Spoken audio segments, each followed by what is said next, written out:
It's a traditional one. ইনপুটটার ভুল হয়েছে It's a big one. It's a very big one.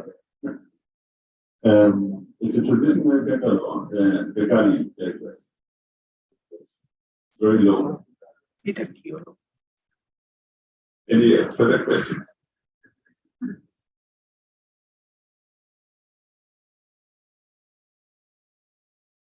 The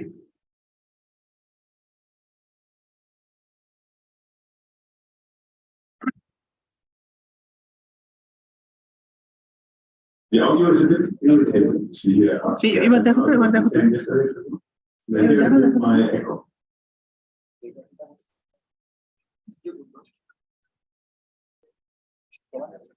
Maybe if I go somewhere else, it's better. Hello. No. Hello, hello. Okay. No, it's worse here. Hello. Sorry? No, it's fine. It's not very. I'm just saying that for me, it's I'll get used to it.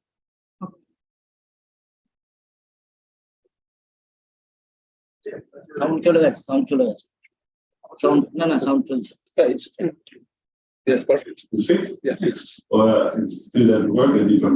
It's fixed? Yeah, They can perfect. hear you? Yeah. But I'm not going to repeat anyway. We didn't this much. So this is the outline. I'm talking about to explain. We call this ULBC cipher, which I think is very nice if you are a bad guy.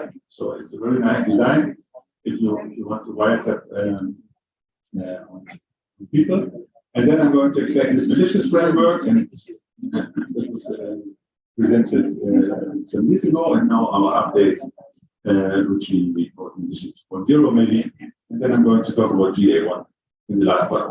So it starts relatively non-technical, I hope, but it's a technical talk. So it will be, if you have questions, just interrupt and ask. So I'll try to, even so if you're not expert in symmetric crypto, you should be able, I hope, to be able to understand most of it. If you don't know anything about crypto, then, but I assume that's not it. Then you would be here. So that's it. Okay, let's start with dual EC. So I'm symmetric crypto, but this is based on elliptic curves. So elliptic curves, you don't have to know much, and I don't know much, but you can add points. And what is difficult is if you give you 2 points to complete the discrete logarithm. So to know how often you have to add the 1 point to itself to get the other. That's a difficult one. Nobody knows it without one.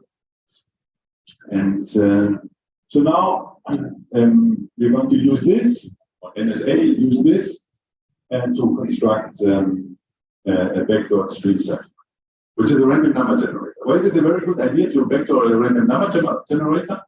Because then whatever you do afterwards is going to be flawed. Because it's going to be your key, probably, your AES key. And if you can predict this key, then it doesn't matter what kind of super strong crypto you use afterwards. It's the best thing maybe for a bad guy to backdoor this random number. So a random number generator, this random number generator works as follows. You are given 2 points, P and Q on the curve. One fixed element. And then, so these random number generators basically a stream cipher if you want. What they do is they update the state. Each clock cycle you update the state. So you start with a state as 0 and you produce a state as 1. And then after each clock cycle you're going to extract some bits, output some random bits, output some bits. So how does this update work? So this update is related to this elliptic curve, and what you do is you take this current state, think about it as an integer, and multiply the point with this current state. And then you take this x is supposed to say, okay, you take the x coordinate of this. So why is this a good idea? Because it's very hard to go backwards. So if you know this point, basically, computing the previous point means you would have to compute discrete logarithms on a elliptic curve. Nobody can do, so that's very good. That's a very good security argument for this. Going backwards is different. And then, how do you extract now how do you extract output random bits? We do something very similar. So we are going to take the state S1 and output R1 bits. So this state R1. And what you do is now you do something very similar. You take this as an integer again, and you multiply the second point with this integer. And again, you take the x coordinate, and then you're going to throw away a few bits. Like 16 bits, you're not outputting. to output everything but 16 bits. Again, very clever. It seems like a very good security argument, because if you know this one, computing the internal state of the cipher is very difficult. To do so, you would have to compute discrete algorithms. If I give you R1, and you're supposed to determine the internal state of the algorithm, computing discrete logs. So it seems like a very good design, and really secure design, with strong security arguments for everything.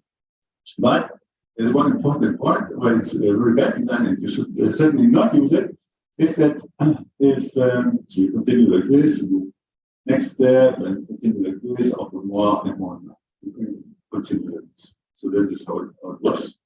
So why is it a bad design? Anybody knows? Yeah.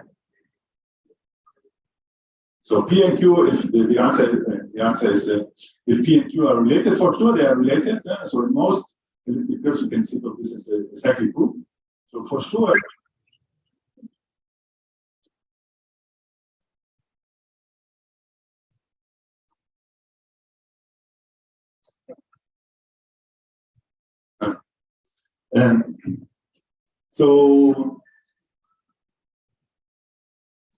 So if the relation is like this, if I can write my point P as D times Q, I can always do this. But if I know this D, so if I know the discrete logarithm of P with respect to Q, what I can do is I take this R1, I guess the remaining bits, so I know this value.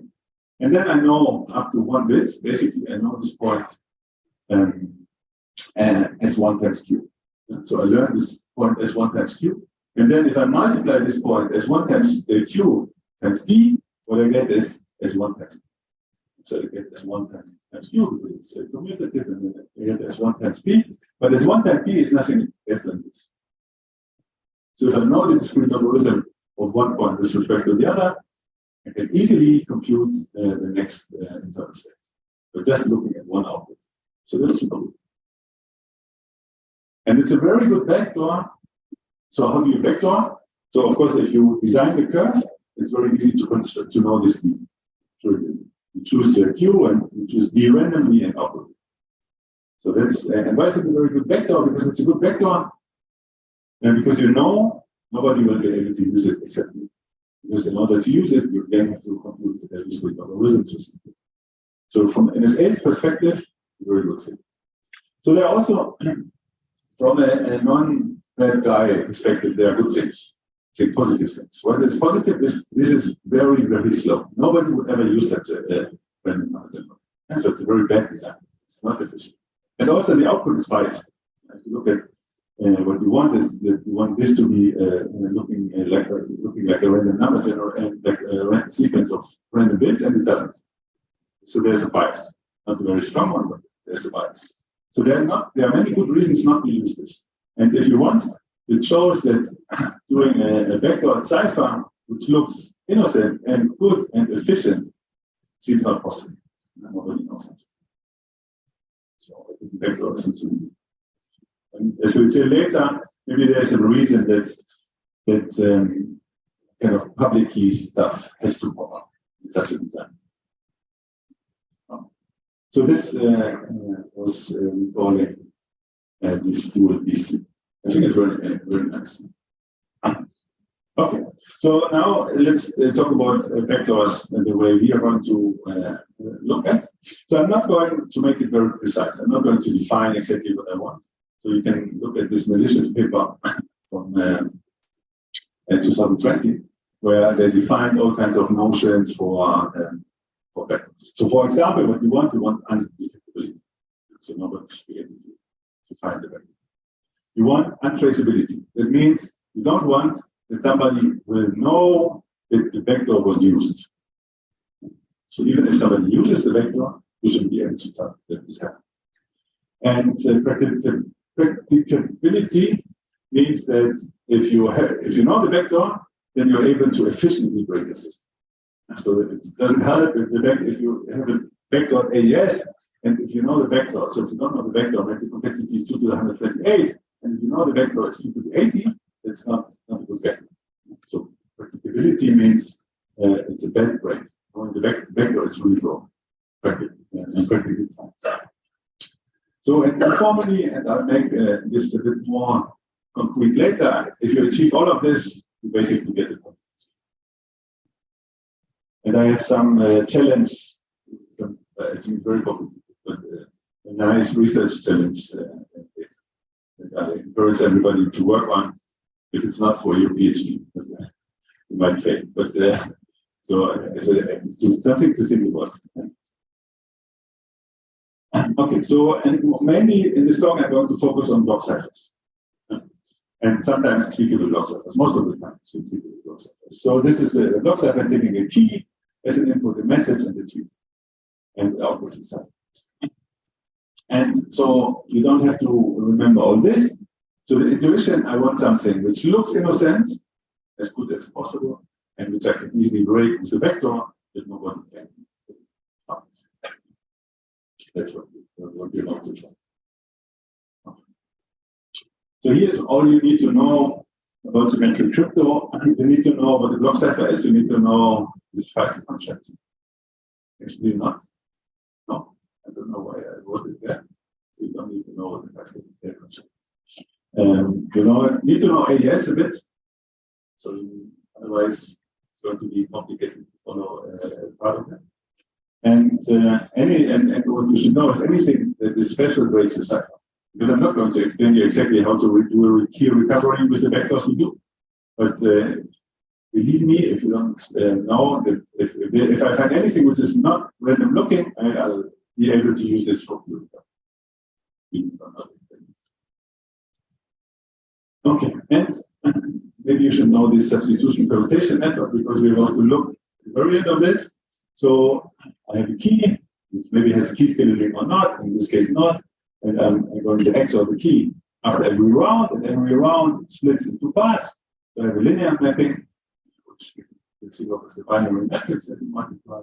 So for AES, there would be mixed talent and shift rows merged together. And then you have an S-box layer, which is a nonlinear function and a parallel application of S-boxes. So this is subbytes. And this is just a dummy, like a register. Good. So now I'm going to talk about this malicious framework, which I think is very nice. After seeing this, I thought, I could have had this same idea. It's very simple after seeing it. Before I found it very different. The problem very complicated, but then I think they get a very nice and elegant solution. Okay, so this is a vector based on this low MC cipher. And what the vector is, it's going to be a differential with probability 1. So I'm going to have two messages and two tweets where I can predict the difference with probability 1. And this is something, you have two inputs, and you know the output difference with probability 1. That's something special that's going to break the cipher. I'm not going to explain how you can really use this to recover key, but so what is this low MC? This is low MC. So low MC is almost like the substitution permutation network I showed before. But now the only difference is that, this S-box layer is only on part of the stack. So instead of having S-boxes on all bytes, you maybe have S-boxes only on a few bytes. And why would you do this? Because it lowers the numbers of multiplications, and for the application of low MC, that's very important. And to basically to compensate a bit for this loss of nonlinearity, you take a very strong linear layer. And what is very strong linear layer should do a lot of diffusion and should look random. And that's actually what you do. You just take a random invertible matrix. That's how low MC works. That also means that low MC is not good for software.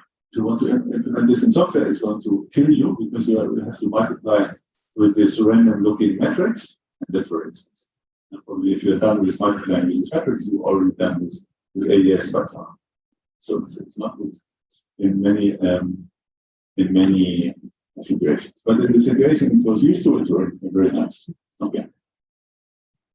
Good. And how can you backdoor this now? So the first thing is you make a tweakable version of it. So instead of I'm ignoring the key, so there's also a keyword for what I want to say, it doesn't matter. So there's a tweak. And what you're going to do, you're going to, as a tweak scheduling, basically you're going to hash the tweak. And I'm assuming that the output of this hash function is long enough. So if I use it maybe n-bit block size and have r rounds, I just assume this hash function is going to output n times r bits. Then I'm going to take the output of the hash function and cut it into chunks, and we're going to use these chunks as the long bits. So very simple.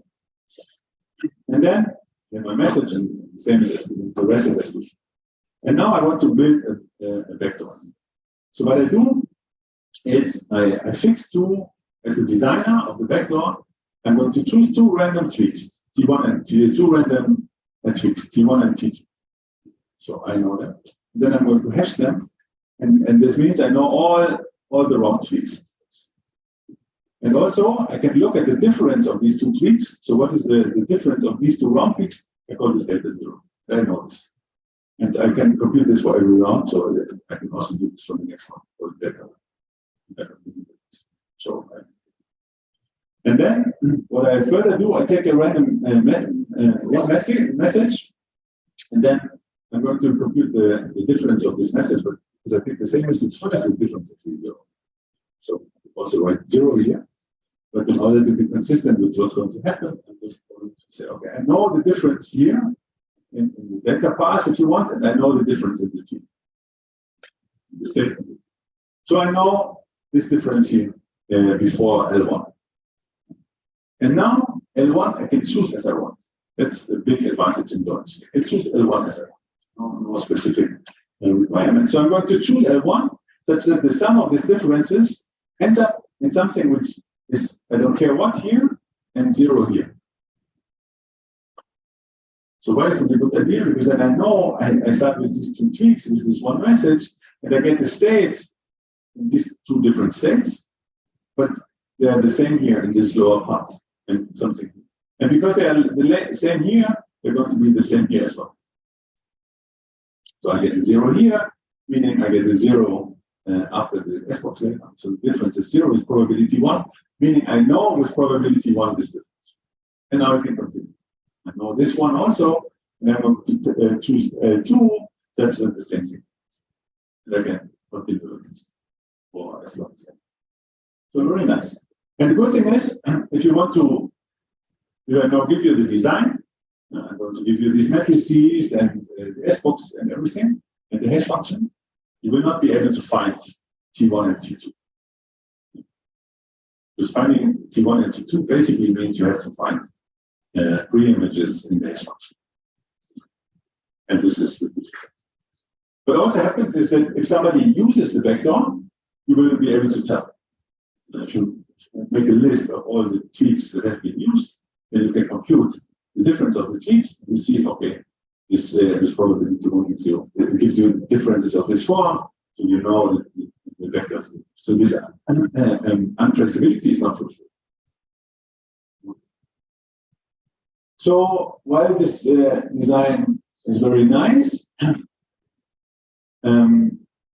so it's nice. It's relatively non-artificial, I think. Yeah, it's built on the low MC. So that's maybe not the most natural block cipher, but it's was a design that was there before.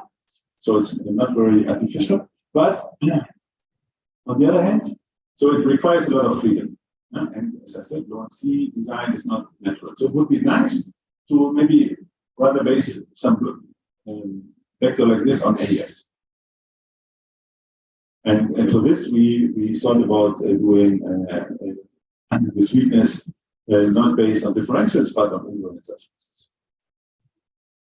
And why? Because up to adding constants and key addition, there's invariant subspaces in all the cyphers. And so by modifying the key scheduling, there's hope that you can always, basically in all the ciphers, implant such a vector. And I'm going to explain this on AES. So here's the AES invariant space that many people know. It's like folklore, but it doesn't matter. So that's not a weakness for AES business. So what you do is you take, so this is the AES state, 16 bytes in 4 times 4 array. And what you do is you take the first column equals the third column, and the second column equal to the fourth. Then text of the state as happens. And the interesting thing is that this sub-byte, what does it do? It replaces byte by byte. So if you have a state which is this symmetric, the state after sub-bytes is also the same symmetry.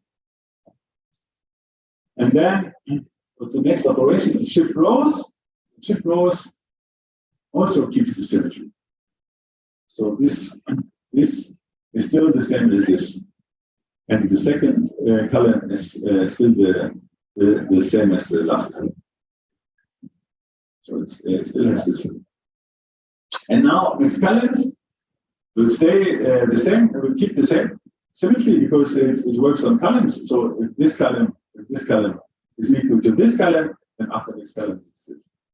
So this is a symmetry that goes through all the AES operations, except the key addition. Now you add the wrong key. The wrong key is colorful, so there's no symmetry normally, and then you get something which is colorful also. So this really breaks the symmetry. Maybe you can hope you have one subkey which actually is still symmetric, but then the next one's not. Maybe you can hope to 2 subkeys to be symmetric, but then there's a single key that will do this for your symmetry. So that's not the problem. But the idea is, okay, so let's modify the key scheduling to make this work. And also, we would like to add a tweak to make a clickable block cipher, which is possible to break with this idea.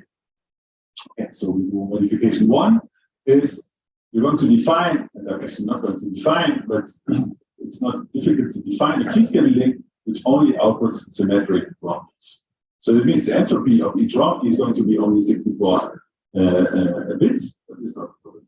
So maybe think about this as now 10 rounds of AES, this modified AES, but it's 20. Or just double the number of rounds.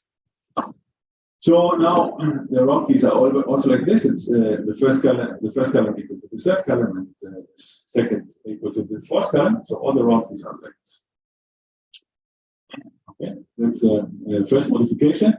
And now this means if I start with the symmetric state, I end up here with the symmetric state as before. Now I add the symmetric round key, and it will stay symmetric. So that's very nice, but it's very insecure. So this is wrong. But this is not what I want. I didn't want to design a weak cipher. I wanted to design something which has a vector. So now you have to add a vector, and we do this by adding a tweak. So this is really copying the idea of the system. So you take a tweak, and you hash it, and then you take this output of this as the round tweaks. And again, I'm going to use only 64 bits of round tweak in each round. And I'm going to do it in this way that I'm going to use round tweaks that are only some value, this value on the first 2 columns and 0 on the other columns. And then, this is the vector, I'm going to define round constants. And I'm going to define round constants which such that the sum of those 2 things are symmetric. So basically, I'm going to define the round constants as the hash of some T0 that only I know, and then just put on the first 2 columns or on the last.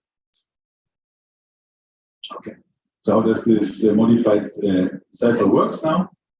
So that's as before. I start with the symmetric state. Now I don't show all the things because it doesn't fit the picture. So there's subbytes, shift rows, mixed column. I get the symmetric state. I add the symmetric round key. I get the symmetric state. And now I'm going to add the round key.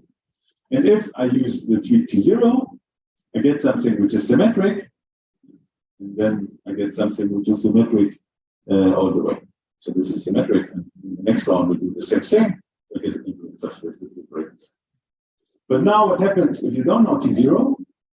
As somebody using this block cipher without knowing T0, you'll get something which is different from T0. And that means that these 2 things, the round tweaks are not going to fit to the round constant. It's going to be non-symmetric. And because it's non-symmetric, it breaks the symmetry. around is going to break the symmetry, and then it's broken. Not the cipher is broken, but the symmetry. So there's no invariant subspace, meaning you cannot break the cipher. And I think it's nice because for all the other attacks, you can just copy, basically, the AES security arguments. Yeah. It's very clear. Intuitively, I hope that at least a 20 wrong version of the cipher is going to be secure. Nobody will be able to break it if you don't know T0. But if you know T0, then there's a practical background. Okay. So, yes. So there's another variant in the crypto paper which we call Boomslang. It's a snake that hides in trees. And this is built on the same similar idea, but more complicated. I'm not going to talk about this. But this what I just presented is an invariant subspace, and you can do something based on nonlinear invariants, and then you don't do something which changes over 2 rounds. That's very hard to do, in the sense that you don't have automatic tools to detect this. So it really looks innocent. Up to the wrong constant, it really looks innocent. It's hard to find. Yeah, there's nothing I can prove. Yeah? There's no theory that could capture this. Yeah? But I would think that if people would look at this algorithm without knowing there's this invariant subspace, they would not find it. That's what I would say. And this would be the more Indian variant. We didn't call it that. So the program would be better. So it's much more cool. Okay. So two more things on this design. So with one tweak, there's something actually which is trivial. So there's a much easier construction, much easier, which achieves the same thing. We're going to explain in a second. And then with many things, many tweaks, if you would manage something with many tweaks, you get public. Okay. If we go to this first point. So I want to do the same thing. Yeah? So I want to, I'm giving a secure cipher, it could be AES, it could be anything. And I want to modify it in such a way that it becomes a backdoor cipher. That's what I want. And I explained to you how to do it with invariant subspaces and modifying the key scheduling. Now I do something much more easy. I just say, put it in the box. And I just say, if the hash value of the message is some fixed target that I write in there, in the code of the cipher, then you output the key. And otherwise you do AES right now. So that's a practical vector. Nobody can find the vector because it would be again mean you have to invert this hash function. And that's as good as the malicious 2.0 is. So it's the same property. And there's another design, it's Zugzwang, and that is the same. It's impossible to tell this design away from what we did. There's no property that this has, which ours doesn't. It looks innocent, yeah. Maybe this one looks stupid. Nobody would ever. Oh, that's a good design. Nobody would do this. But this is nothing that you can define. As I said, looking innocent is nothing that you can. So that's something to think about. And you can do the same with many tweaks. So there's an much easier design for all this. Okay. So now, if you want to make it public key, you should go for more tweaks. So malicious 1.0 was based on differentials, meaning you had 2 tweaks. And we reduced it to 1 tweak. But if you can do many tweaks, that's a very interesting feature. And why?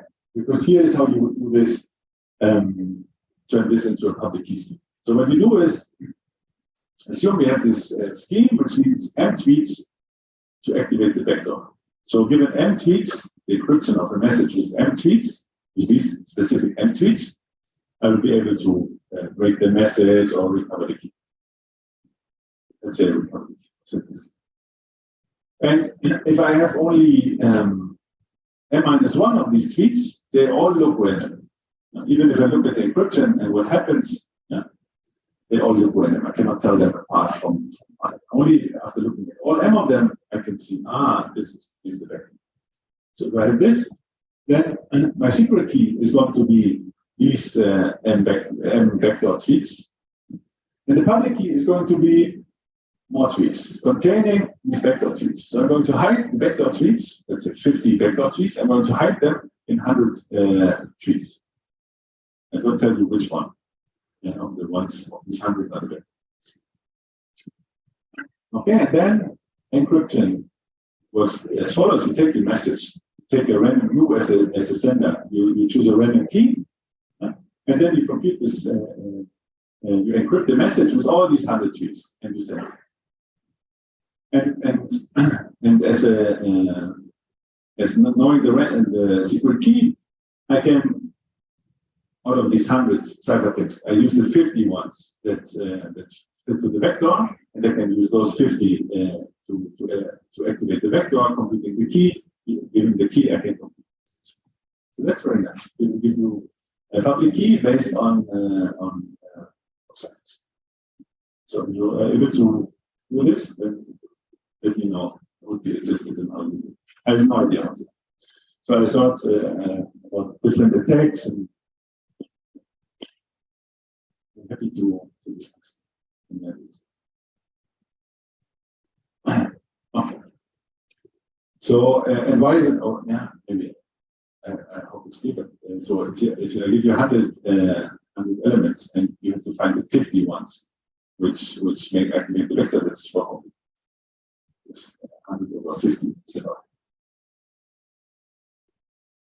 But it will already be interesting to do it with 5 tweets or 10 tweets, or maybe 4, or maybe 2 with 4.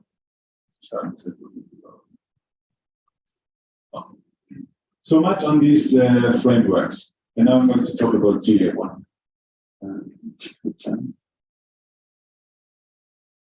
I forgot to start my timer, but I think it's okay. It's your problem. So I guess like half an hour, more or less. A bit less. So GA1, as I said at the very beginning, was used to encrypt data in mobile phones. The picture is not really correct because it's more used in old phones. So it was used also in new phones. It was implemented in new phones. Okay, so in GSM, there were many several algorithms defined. So A51 and A52, they have been analyzed more than 20 years ago. They showed that these are right. And then there are also algorithms which were used to encrypt the data. So these were used for cores, so for voice encryption, and these are used for data encryption. GA1 and GA2. And for a long time, nobody knew how these algorithms work. So they were not public.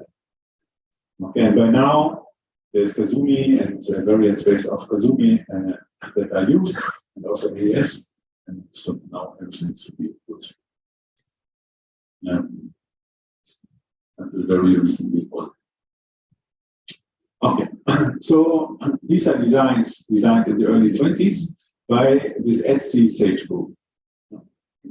And it was prohibited to implement GA1 already in 2013 when there were first attacks, but not really public. There was some, it was like a show. The attack was at some, I think there was a show about how to break this GA1, and then they restore forbid the implementation. But it was actually, when we looked into phones, current phones, 2 years ago, the GA1 was there in almost every phone. And yeah, I don't know. And there's also GA2, which was, so this is wrong, was still mandatory until we presented this weakness. And so for a long time, they were not disclosed, and because they are not disclosed, they are also not public. So then, there are some indications that those might not be secure. And the indication is this export restriction. there was some export restriction in 1998. It roughly said, okay, if it's exportable, it should not have too high security. So crypto was like a weapon. The strong crypto was export restrictions like a weapon. And so maybe you should only export 40-bit security.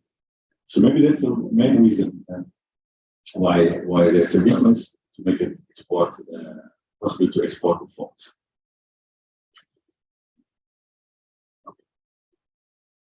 So then we got the description of the cipher by somebody.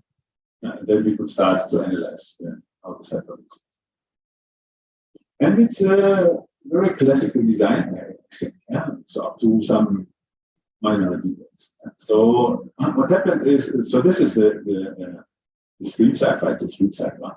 It has a 64-bit key, and the 64-bit key is linearly mapped to a 96-bit vector, which is the internal state, static state. So this is, so the whole state is 96 bits, and I think this is 31, 32, and 33 bits. Yeah. So, yeah. And then, what is this? It's an LFSR. It's an LFSR in this Galois mode. Yeah. So it's basically turning all the arrows in the wrong direction, which you're used to the Fibonacci exercise. But it's the same nice thing, very good statistical properties, very good design, and it has a primitive polynomial, and a primitive polynomial, and a primitive polynomial, so all good.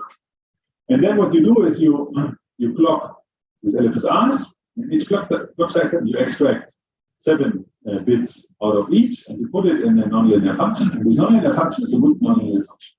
So it's identity and correlation, all the things you want.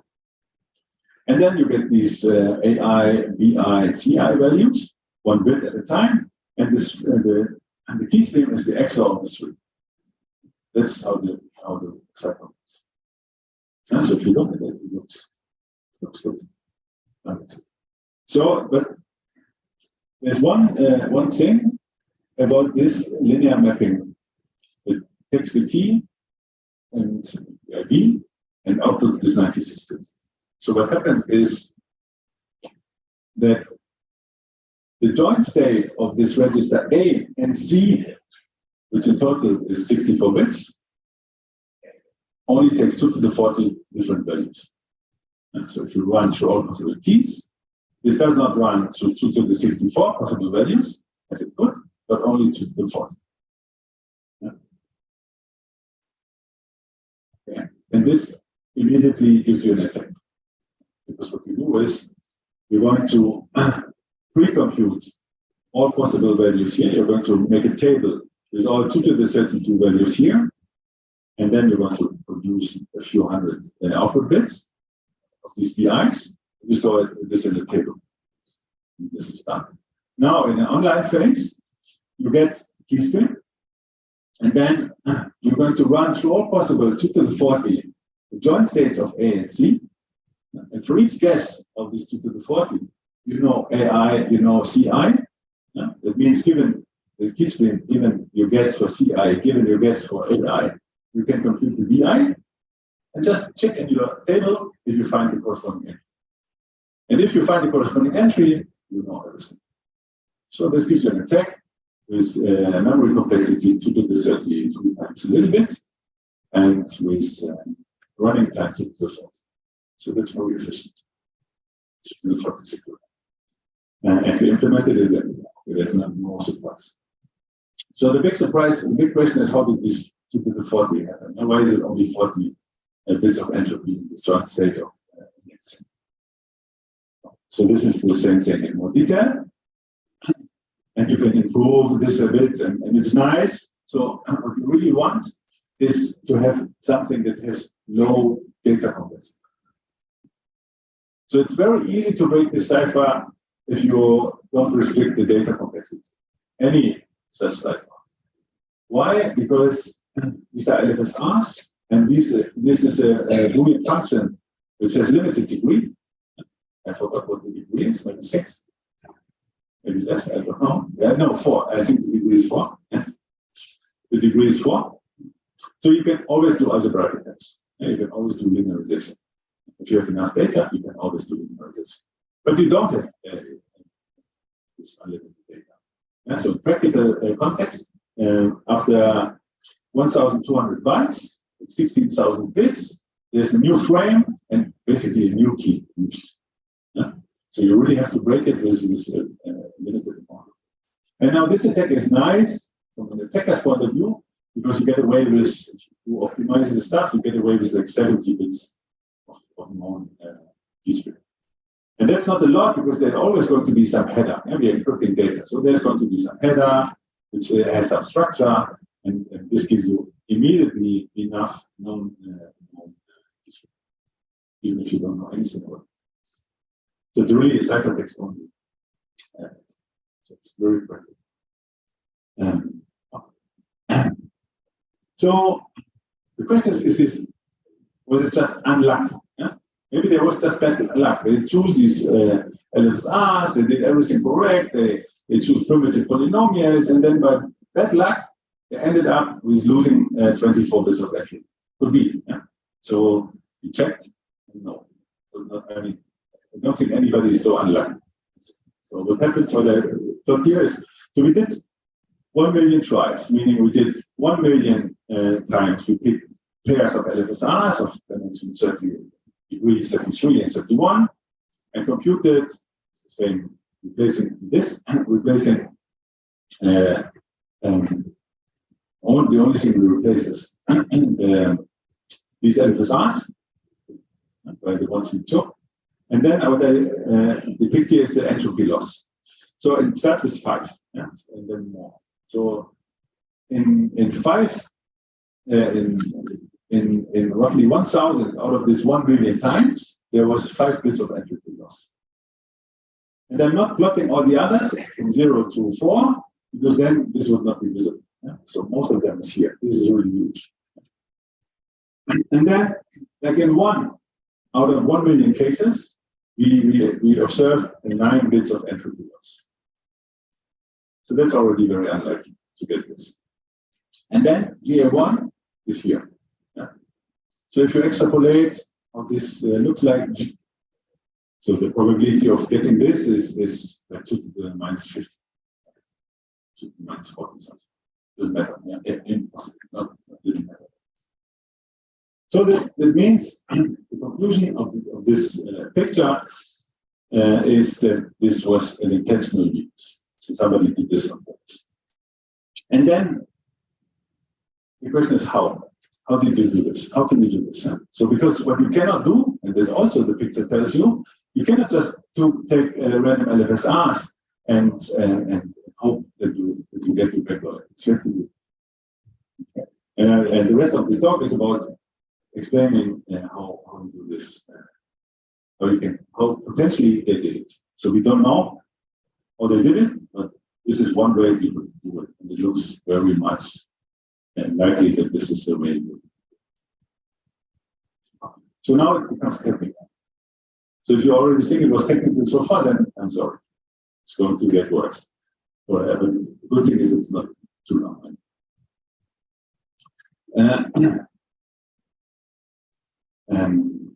Okay, so it's about this initialization of the 64-bit key to this now 64 bits joint state of A and C. And how does this initialization work? It works very naturally. So what we do is we're going to take this 64-bit key and you're going to clock it into your register without doing outputs.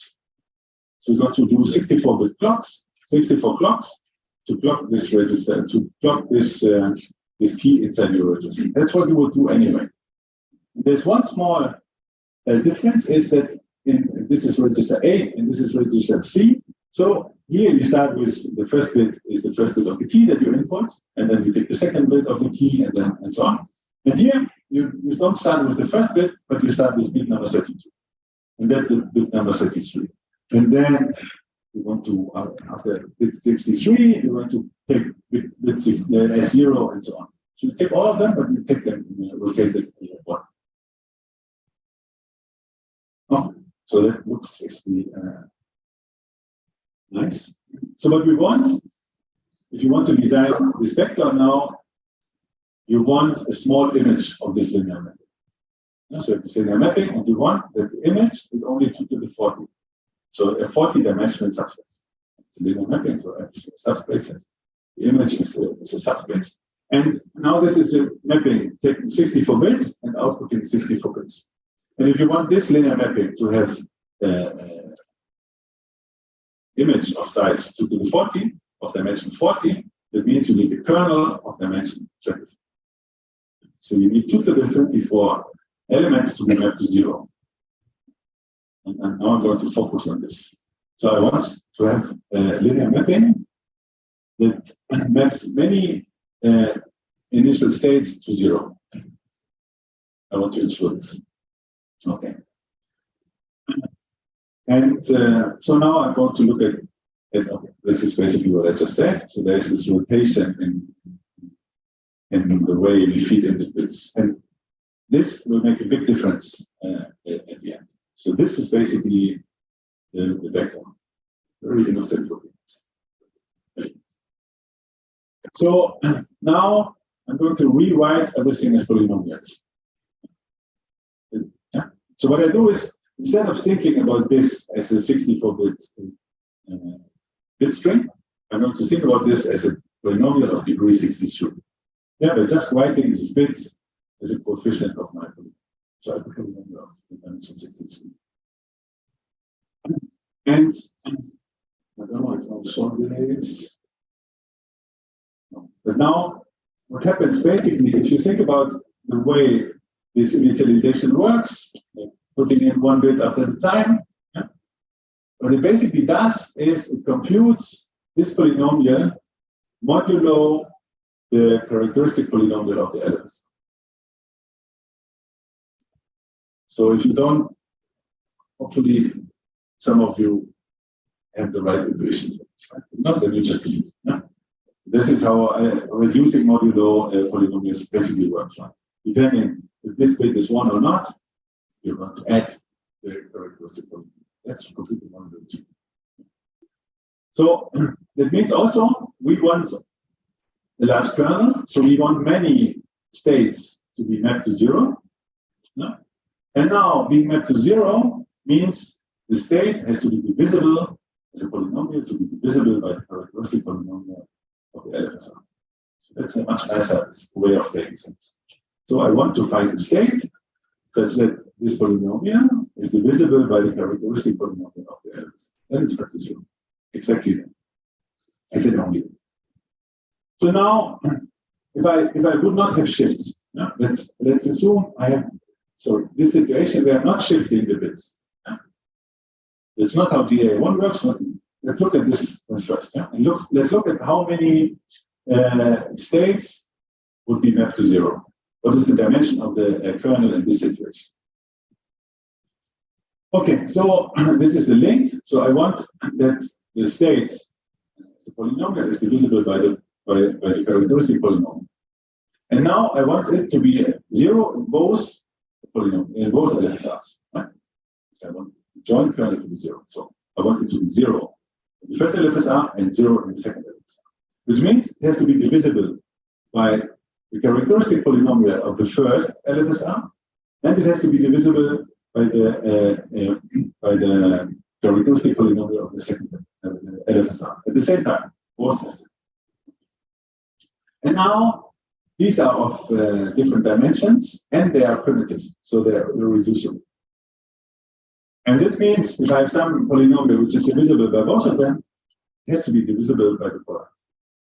It's like so it has to be divisible by the product. But now this is a polynomial of degree 63, and this is a polynomial of degree 63. Basically means this has to be 0. So that means without the shifting, there's no initial key which is mapped to 0 except the 0. That means without the shifting, this would never happen. You get with probability 1, you get entropy loss 0. You get 2 to the 64 states. Okay, now what happens with this shifting? How does the shifting of bits change the situation? So it changes the situation because now, so the shifting of the bits means that we don't have the same polynomial in both cases. Because what happens to the polynomial is you take the polynomial p, you multiply it with x to the 32, and then reduce modulo x to the 64 plus 1. That's the polynomial equivalent, polynomial way of writing shift the coefficients. That's what it does. And now, if you look at the same argumentation as before, so you want that these two states will be mapped to 0, means now translated to one polynomial. This polynomial is divisible by 1 characteristic polynomial, and another super strange polynomial is divisible by something else. And of course, these polynomials are highly related, but with respect to divisibility, they are not related. Knowing the factorization of this, I have no idea what the factorization of this, basically, heuristically. What was the question? I think you need the microphone. Like, if a polynomial is divisible by two polynomials, why it has to work on the polynomial? Are the primes or not? Sorry, I didn't understand. Can you repeat? Can you go to the previous slide? Two columns divided in a particular polynomial form. Yes. Then I just divided it.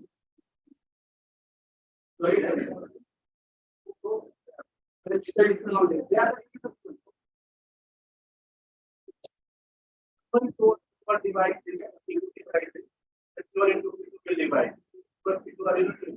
Yes, this one?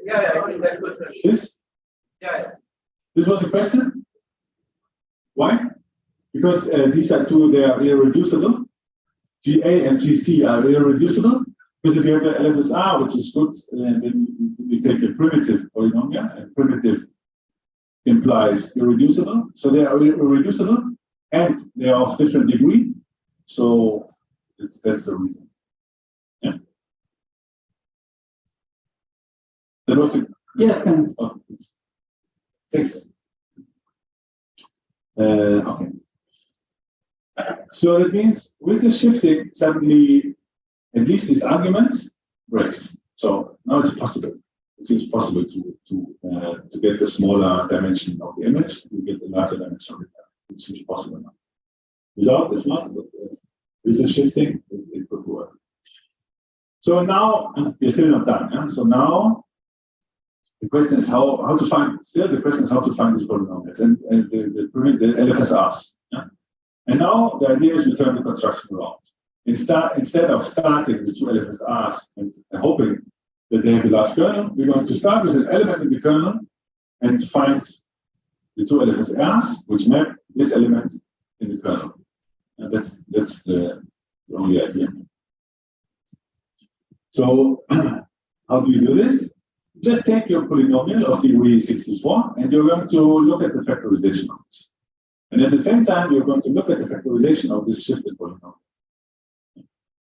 And now, with some probability, this one will have a primitive factor of dimension of degree 33, and this one will have a primitive factor of dimension of degree 31.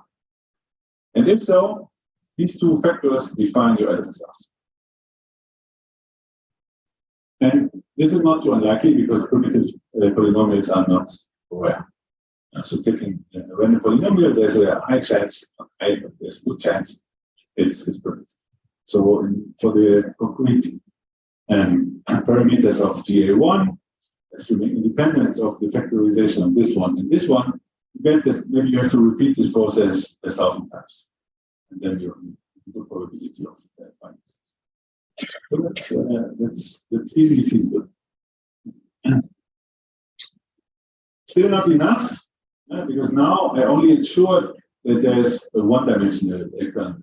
Right? Because with this construction, I only make sure that the PS, the S, is mapped to 0, which means I have dimension 1 kernel. But I want dimension 24 kernel. Yeah. So how do I get this? The idea is to use something special for P. So that we still have a lot of freedom. Yeah? Now I can start up with any S, and I can manage that this S will end up in in the kernel. There's a lot of freedom. You can use this freedom to choose P in such a way that you know if this P, if this state is mapped to 0, there are many other states which are also mapped to 0. Basically, again, shifted variants of booklet. But I'm not going to give the details. So is this the GA1 construction? I think so. Yeah? So there are many things that respond in this direction. So this is most efficient. What I presented now was efficient also in the 90s. 1,000 tries, it's easy. And the kernel of GA1 is of this form, so it already has this structure that you get. Well, also, what is interesting, you can easily weaken below 40 bits. Yeah. So with this procedure, with a bit more effort, but very limited more effort, you get something which doesn't have 40-bit security, but 38-bit security. But they didn't. They did 40. And 40 is only this support restriction. So, and all this is the paper. And that's it. Let me check the time. If I should talk more. See, it's perfect time of 10:30. So, so the conclusion is very short. I think it's an interesting topic. I hope you agree. And there are many interesting opportunities. Thank you very much for listening.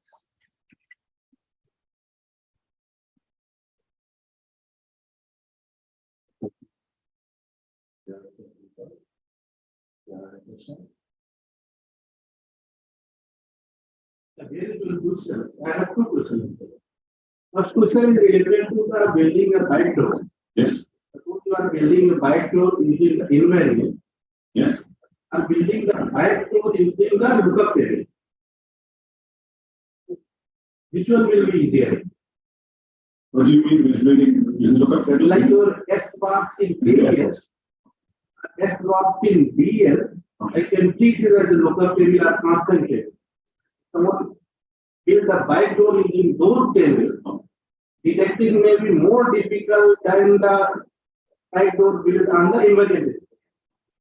So I think maybe, but I also think it's very, very hard for AES, for example, building a vector by changing the S box, the lookup table, the sublights operation is almost impossible. So it's really hard to find an AES variant which is weak. So you choose a different S box. You want to find something which gives you a weak design, but only changing the S box. You basically have to take a linear S box. And then it's very easy to detect. So I think it's very difficult for AES because it's such a strong design that it gives you a secure cipher with almost any S box. Yeah? And especially because you want a practical attack, right? So I think it's very easy to replace AES with a different S box such that you get a cipher which has maybe security 2 to the 80 instead of 2 to the 128. But this is not a good background. Building a really weak design by changing this. So Another question for DES, I don't know, but I also think for DES it's not so easy to really. like DES, if you see the salsa where they have some constant, those types, we don't know it is bike door or what. For DES, I don't think it's a, we don't know, but I don't think it's a vector. Other question is, suppose we have the Colombo complexity description of event size. We have the what? There is one complexity notation, the Colombo complexity, which will tell the shortest description of the cipher. There is cipher in which byte door is there. So someone try to compute the Colombo complexity of that cipher. Like you are telling the entropy is giving some entropy reduction should be there and should increase if we introduce the byte door in the cipher. Or maybe the conditional entropy. We should be able to reveal that byte. You would hope so. I'm not sure. So it really depends. So I think what we ended up here is okay. It's too far. But, it's these random looking constants. Yeah? So and they of course have high entropy basically. It's something you can detect. I'm not saying you can just compute some complexity and use this as a threshold. If there's a vector potentially or not. I think that's maybe impossible. But what it really shows is that everything should be well motivated. There should be nothing random looking in your design. So if somebody shows you a block cipher, and they cannot motivate why the wrong constants are like they are, or why the S box is like it is, then you should say, I'm not, and I don't believe this. I don't want this. So, I mean, sometimes it's good to have random looking constants. But then you can easily get random looking constants by saying, okay, I'm using some digits of pi. That looks very random, but it's not. That's then if you can motivate all the design choices in your cipher like this, then I think it's very hard to build a vector. I don't know how. So you always need some more freedom.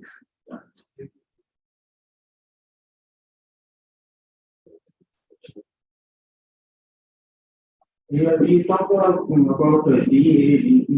I can find the product so that we divide P of S. Yes. And if I take, when I talk about the counterpart, I use the rotation to make it that there is no direct relationship with the kernel. Yes. So if I take more than 2 P4, so in that case I can always choose that the product divides the P of S, but when we talk about that searching event, then the probability will go down significantly. Yes. So in that case, how can we do that?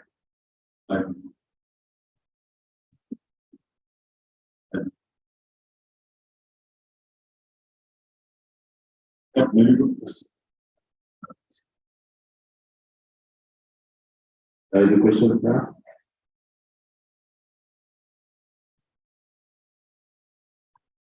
I have two questions. First is, what do you think about sponges? We do not have any key scheduling there.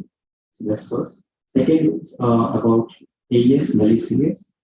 So at round keys, somehow we are generating like symmetric round keys. Yes. So how easy is it? Because every round cancel or to have the same structure, you need those symmetric round keys. So how easy is it? Okay. So let me first answer the first one. For sponge construct, I think they are very nice. But what is true is that they are secure, I guess. Some of them, at least, well-designed sponge can give you a secure design for sure. But I think when it comes to security arguments, so like arguing why this is secure, it's very hard. Because if you want to talk about the probability of differential things happening, you basically cannot multiply along the rounds, which you can do if you assume averaging of the round keys. Now there are no round keys. On the other hand, if you take a sponge construction and you take more or less random looking round constants, this thing that invariant space will happen is very, very small. So that's true, but normally there are no round constants, or only very structured round constants. And then if you have an invariant round constant, you have it for everything. Because there's now this invariant spaces always translate to weak keys. And then there's no key, everything is weak or everything is secure. So you have to pay attention. And the second question, I forgot. About the structure of the round keys, how easy is so the structure of the round keys is symmetric in the two columns.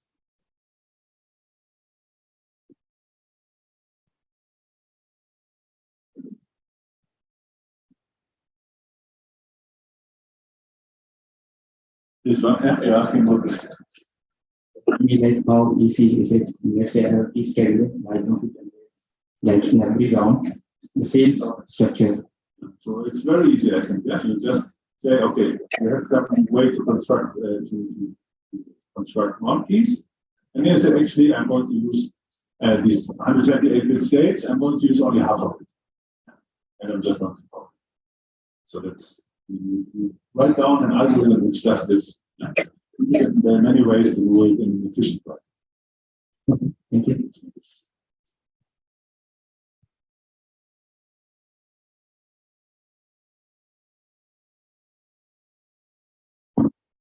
Further question? The speaker again.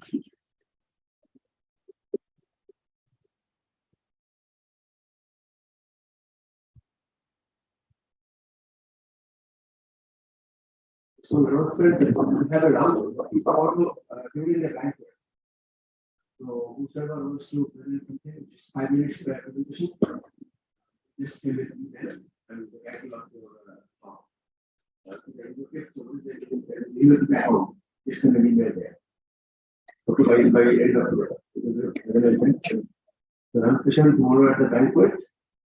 5 minutes time limit for the talk.